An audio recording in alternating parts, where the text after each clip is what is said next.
to see that India will play fair, India will play hard, sir. Thank you very much. Thank you, Sri Krishna ji.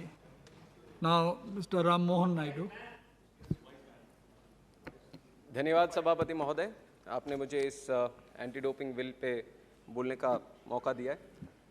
मैं Telugu Desam party से anti doping bill के समर्थन में मैं खड़ा हूँ और मैं धन्यवाद भी देना चाहूँगा मंत्री जी को, जो खेल की व्यवस्था को एक सही दिशा में आगे लेके जाने के लिए एक प्रयास कर रहे हैं। उसके लिए हम सब साथ में रहेंगे और सब समर्थन भी करेंगे। सर, ये बहुत ही महत्वपूर्ण बिल है और बहुत ही आवश्यक है आज लेके आने के लिए। जो स्टैटिस्टिक्स, जो आंकड़े हैं अभी हमारे 2015 से लेके 2017 तक विश्व में तीसरे पोजीशन पे था भारत। उस टाइम पे लगभग 57 पॉजिटिव केसेस थे।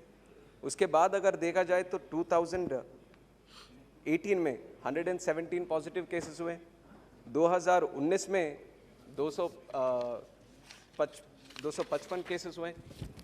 तो इस तरह से अगर देखा जाए तो ये केसेस बढ़ते जा रहे हैं।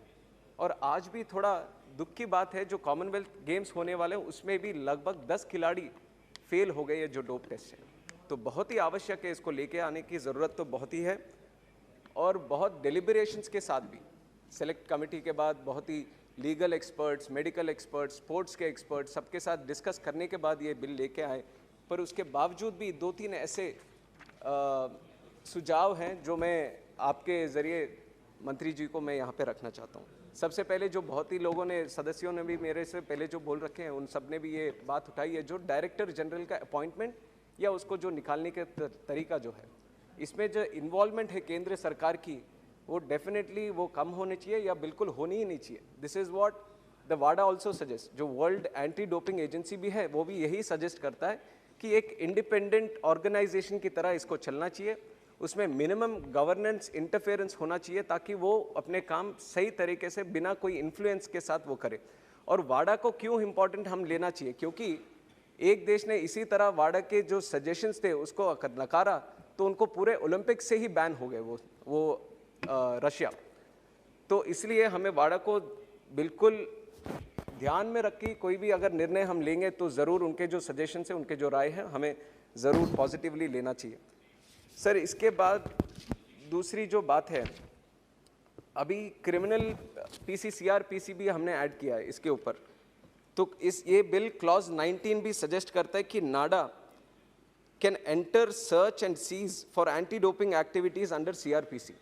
I just want to get a clarification from the Honorable Minister that this kind of clause will not be misused by any of the organizational officers. Will they be given any legal warrants before they are searching any player or not? That kind of clarification I would like from the Honorable Minister. Sir, other than this, एक और important बात जो मैं रखना चाहूँगा, National Dope Testing Laboratory. पहले ऐसा होता था कि जो NDTL इंडिया का जो नेशनल डोप टेस्टिंग लैबोरेटरी था, वहाँ पे 6 केसेस ऐसे उन्होंने टेस्ट किया जो नेगेटिव आए। फिर बाद में मॉन्ट्रियल कनाडा में एक टेस्टिंग फैसिलिटी को जब उन्होंने भेजा तो वहाँ पे पॉजिटिव आए। तो इस तरह के काफ़ी इंस्टेंसेस ऐसे हुए थे जहाँ पे हमारे यहाँ पे अगर टेस्टिंग हो रहा था तो नेगेटिव आ रहे थे, कहीं और दूसरे लैब में अगर उसको करेंगे तो पॉजिटिव आएंगे। तो ऐसा क्या बदला? अभी तो ज़रूर ये लैबोरेटरीज़ को हम रिकग्नाइज़ करने का एक कानून तो लेके आ रहे हैं, पर ऐसा क्या बदलाव हम लेके आ रहे हैं इसके अंदर या इंफ्रास्ट्रक्चर के अंदर कि इस तरीके के इंस्टेंसेस आगे हम रिपीट नहीं करेंगे? तो this clarification also I definitely like from the honourable minister sir. Sir, the third point that I would want to make, इसमें एथलीट को डिफाइन किया है, but the only confusion that I have right here is if there is any player, foreign player, who is coming from outside the country and competing in an event in India, will he be under the ambit of this law or will he be under their own parent country law? तो ये भी अगर, क्योंकि athlete को पूरी तरह से उसमें डेफिनेशन में मैं समझ नहीं पा रहा हूँ कि अगर बाहर के खिलाड़ी यहाँ पे आके इस देश में खेलते हैं क्या वो भी इस कानून के अंदर आते हैं कि नहीं आते? तो वो भी एक बार क्लैरिफाई करना पड़ेगा सर। सर, इसके बावजूद sir, more like a suggestion जो बाकी लोगों ने भी दिया है, awareness is definitely a very important point that we should concentrate on. हम भी देखते हैं कि ज़्यादातर प्लेयर दूसरे लोगों के प्रेशर में आने के बाद, क्योंकि हमारे यहाँ पे है स्पोर्ट्स में कि मेक इट और ब्रेक इट, एक ही तरीका है कि आप वो टॉप में रहना चाहते हो तो परफॉर्मेंस पे ही बेस्ड है।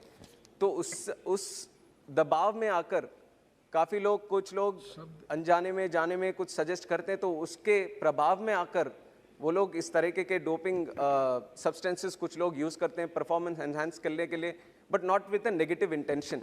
तो ज़रूर इसको टैकल करने के लिए अवेयरनेस प्रोग्राम्स जैसे पहले भी स्पीकर्स बोल चुके हैं, तो वो ज़रूर करना चाहिए सर।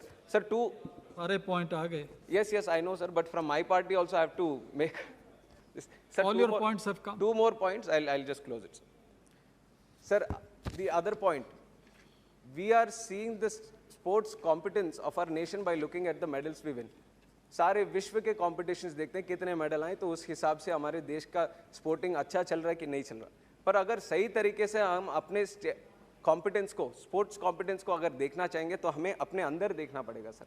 गांव-गांव में देखना पड़ेगा, हमारे स्कूल्स में देखना पड़ेगा किस तरह का इंफ्रास्ट्रक्चर वहाँ पे बन रहा है, किस तरह से बच्चे वहाँ पे स्पोर्ट्स में जुड़कर वो अपने दिल से वहाँ पे खेल में वो शामिल हो रहे हैं, ये सब देखना पड़ेगा सर। तो इसके लिए मैं स्पोर्ट्स मिनिस्टर से रिक्वेस्ट करूँगा कि स्पोर्ट्स का इंफ्रास्ट्रक्चर स्कूल्स में भी इम्प्रूव किया जाए। जब वो शुरू करेंगे हम, तो ज़रूर उसके प्रभाव से हम ये इंटरनेशनल लेवल पे वो मेडल्स हम आगे देख पाएंगे सर। तो We have a discussion in under Rule 193. Yes, but I don't know if it will come or not, so I'll just make It the is point. being listed every day. It will come? I thought only the reply is pending in that. ठीक। The discussion hoga, then I'll save my points for the later, sir. So I'll like to. So nice of you. Thank you, I Ram Mohan support the bill, sir. Thank you. Thank you, Ram Mohan Naidu ji. Now I call Navneet Rana.